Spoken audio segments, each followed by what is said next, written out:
नमस्कार दोस्तों, स्वागत करता हूँ आप सभी का हमारे चैनल में। दोस्तों, आज जो मैं आपके लिए क्वेश्चन कराने वाला हूँ, वो क्वेश्चन है right a descriptive note on optimum theory of population, also discuss it's criticism. जनसंख्या के इष्टतम सिद्धांत पर एक वर्णनात्मक टिप्पणी लिखिए, साथ ही इसकी आलोचना की विवेचना भी कीजिए। दोस्तों, सबसे पहले हम इसमें इसका इंट्रोडक्शन लिख लेते हैं। जनसंख्या का इष्टतम सिद्धांत यानी कि ऑप्टिमम थ्योरी ऑफ पॉपुलेशन जनसंख्या और आर्थिक विकास के बीच के संबंधों को समझने का महत्वपूर्ण प्रयास करता है। यह सिद्धांत एडविन कैनन द्वारा प्रतिपादित किया गया था और बाद में कार्ल सॉन्डर्स और डाल्टन जैसे अर्थशास्त्रियों ने इसे विकसित किया। यह माल्थस के निराशावादी दृष्टिकोण के विपरीत जनसंख्या को एक निश्चित बिंदु तक आर्थिक विकास के लिए लाभदायक मानता है। दोस्तों, अब हम देख लेते हैं कि जनसंख्या का इष्टतम सिद्धांत क्या है।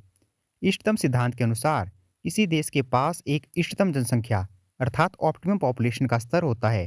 यह वह जनसंख्या है जिस पर उपलब्ध प्राकृतिक संसाधनों, पूंजी, प्रौद्योगिकी और संगठन के लिए दिए गए स्टॉक के साथ प्रत्येक व्यक्ति अधिकतम आय प्राप्त की जा सकती है।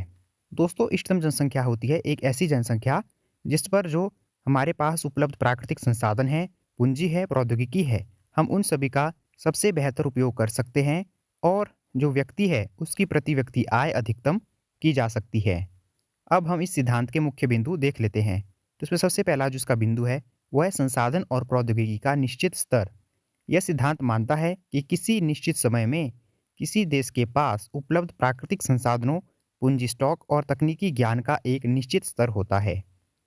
परिवर्तनशील जनसंख्या, इन स्थिर कारकों के सापेक्ष जनसंख्या का आकार बदल सकता है। प्रति व्यक्ति आय का महत्व, इष्टतम जनसंख्या वह बिंदु है जहां प्रति व्यक्ति आय अधिकतम होती है।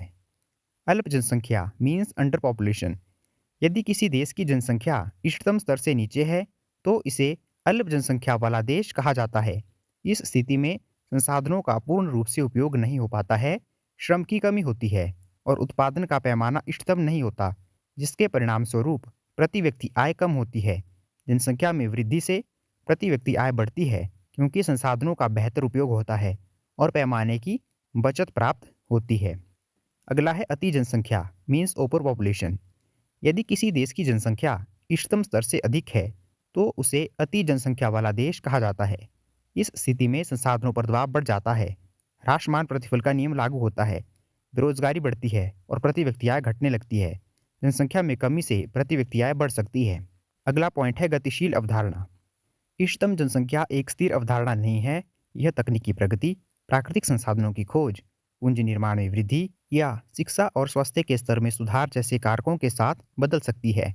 उदाहरण के लिए, यदि प्रौद्योगिकी बेहतर होती है या नए संसाधन खोजे जाते हैं तो इष्टतम जनसंख्या का स्तर ऊपर जा सकता है।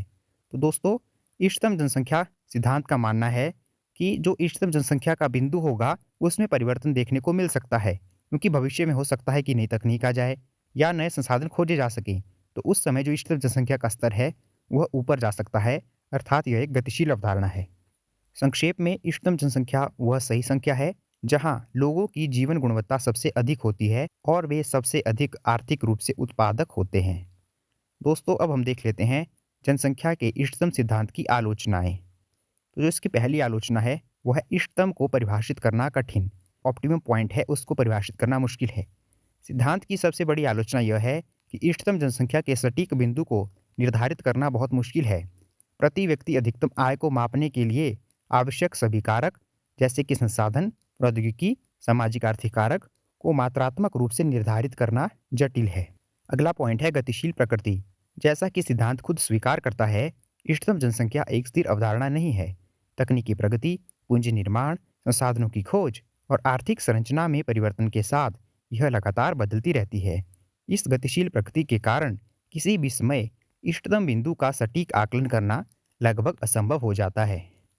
अगला पॉइंट है अन्य कारकों की उपेक्षा। यह सिद्धांत मुख्य रूप से प्रति व्यक्ति आय पर ध्यान केंद्रित करता है, हालांकि जीवन की गुणवत्ता को प्रभावित करने वाले अन्य महत्वपूर्ण कारकों जैसे पर्यावरण का स्वास्थ्य, सामाजिक समानता, शिक्षा का स्तर, स्वास्थ्य सेवाएं और व्यक्तिगत स्वतंत्रता की उपेक्षा करता है। यह संभव है कि अधिकतम प्रति व्यक्ति आय पर ये सभी कारक प्रभावित हों। तो दोस्तों, इसका मानना यह है कि इसने केवल प्रति व्यक्ति आय पर ध्यान दिया है।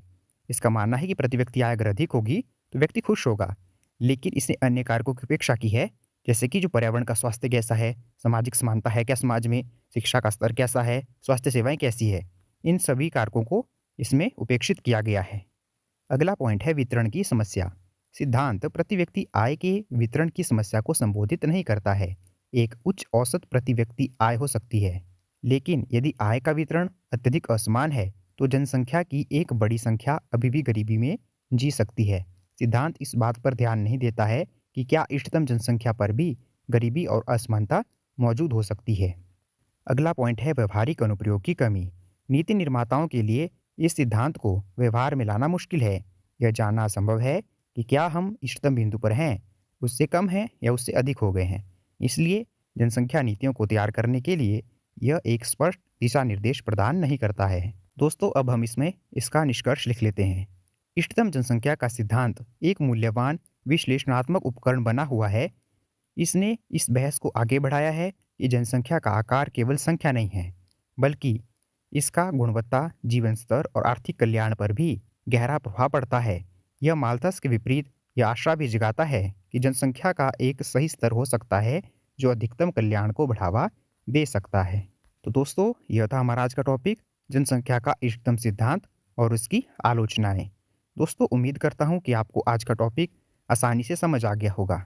अगर आपको हमारी वीडियो अच्छी लगी हो तो आप इसे लाइक कर सकते हैं, शेयर कर सकते हैं और चैनल को सब्सक्राइब कर सकते हैं। धन्यवाद दोस्तों।